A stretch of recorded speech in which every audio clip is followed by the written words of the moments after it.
Hi అండి. Current bill రాకుండా ఈ చిన్న ట్రిక్ చేయండి. చూస్తే మీరే ఆశ్చర్యపోతారు. ఫస్ట్ టిప్‌ని తెలుసుకుందాం.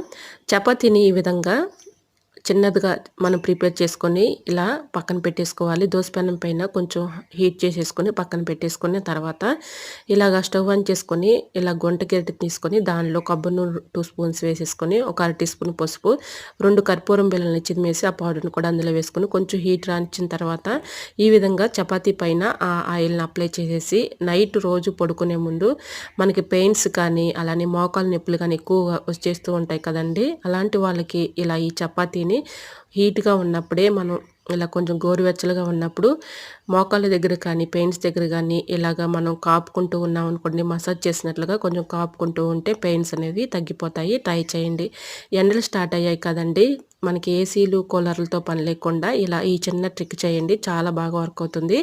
ఇలా పెద్దవాళ్ళ ఇంట్లో ఉన్నప్పుడు కాటన్ శారీస్ ఉంటాయి కదండీ! కాటన్ శారీస్ కానీ, దుప్పట్లు కానీ అలాంటివి ఉంటే చక్కగా మందంగా ఉంటాయి కాబట్టి ఈ విధంగా వాటర్‌లో తడుపుకొని విండోస్ దగ్గర ఎండవేళలో ఇలా వేసామనుకోండి, చక్కగా మనకి ఏసీలు, కూలర్లతో పని లేకుండా ఇలా ఎండ వేళల్లో ఇలా కాటన్ శారీని పెట్టుకున్నామనుకోండి చల్లగా ఉంటుంది.